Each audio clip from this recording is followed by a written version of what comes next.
Assalamualaikum warahmatullahi wabarakatuh. Bagaimana kabarnya anak-anak hari ini? Semoga semuanya sehat ya.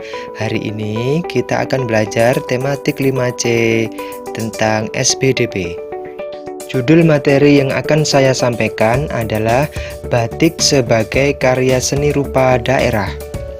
Batik adalah kain bergambar yang dibuat khusus dengan menggunakan malam dan pengolahannya diproses dengan cara tertentu sesuai ciri khas daerah masing-masing. Daerah penghasil kain batik di Indonesia antara lain Pekalongan, Solo, Semarang, dan Yogyakarta. Batik dari daerah-daerah tersebut mempunyai ciri-ciri tersendiri.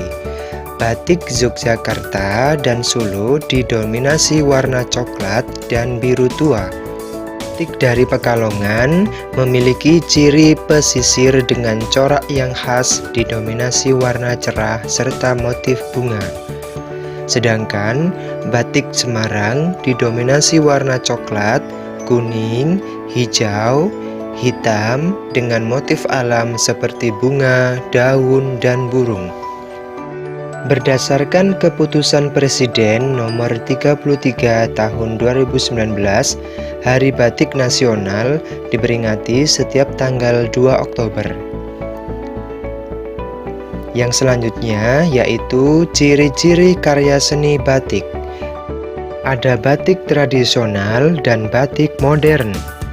Ciri-ciri batik tradisional yang pertama, coraknya memiliki makna simbolik. Yang kedua, umumnya bermotif ular, pagoda, geometris, barong. Warna cenderung gelap, hitam coklat, kehitaman atau putih. Motif batik merupakan ciri khas daerah asal. Sedangkan ciri-ciri batik modern adalah coraknya tidak memiliki makna simbolik khusus. Yang kedua, umumnya bermotif tumbuhan dan rangkaian bunga. Yang ketiga, warna cenderung bebas, biru, merah, atau ungu. Motif batik bukan merupakan ciri khas dari daerah asal. Yang selanjutnya adalah alat dan bahan membuat batik tradisional. Yang pertama, malam atau lilin batik. Yang kedua, canting. Yang ketiga, kain. Yang keempat, wajan atau kompor kecil. Yang kelima, bandul atau pemberat. Yang keenam, dingklik atau kursi kecil. Yang ketujuh, gawangan. Yang kedelapan adalah zat pewarna. Teknik-teknik membuat batik. Yang pertama, teknik canting tulis.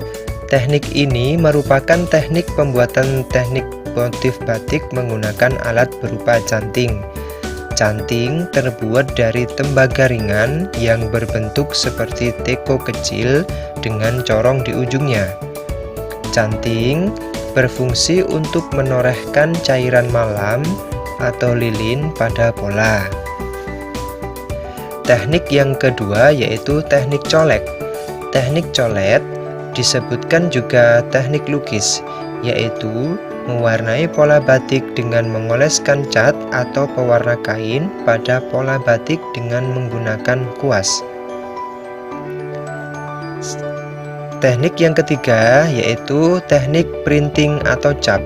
Teknik ini menggunakan canting cap.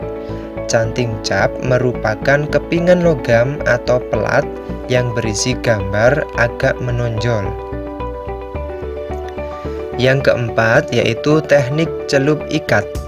Pembuatan motif batik ini dengan cara mengikat sebagian kain dan menyelupkannya ke dalam larutan pewarna. Motif ini sering disebut motif dalam bentuk negatif atau klise. Nah, mari kita bersama-sama belajar membuat motif batik dengan pola batik tradisional. Alat dan bahan yang dibutuhkan: kertas gambar A4, penggaris, pensil, penghapus, pensil warna atau krayon. Langkah membuat batiknya adalah yang pertama, kita buat garis tepi selebar 1 cm pada kertas gambar menggunakan penggaris. 2. Kita buat kotak-kotak simetris secara mendatar sebanyak 4 kotak dan menurun sebanyak 3 buah kotak. Yang ketiga, kita buat garis diagonal pada semua kotak yang telah kita buat sebelumnya. Yang keempat, kita buat motif daun tepat pada garis diagonal dengan lingkaran di tengahnya. Yang kelima, kita lanjutkan membuat motif daun hingga selesai dan memenuhi seluruh kertas gambar. Yang keenam, kita gambar 2 garis belah ketupat lengkung pada bagian kosong di antara motif daun. Yang ketujuh, kita mewarnai motif batik yang telah kita buat menggunakan pewarna atau krayon. Yang kedelapan atau yang terakhir, gambar motif batik sudah jadi. Nah, selanjutnya ini ada macam-macam motif batik Nusantara. Yang pertama ada batik Aceh, batik Jakarta, batik Cirebon, batik Riau, batik Solo, batik Yogyakarta, batik Tegal, dan batik Pekalongan. Demikianlah tadi materi yang bisa saya sampaikan. Semoga bermanfaat. Jangan lupa tetap semangat dan jaga kesehatan. Saya akhiri. Wassalamualaikum warahmatullahi wabarakatuh.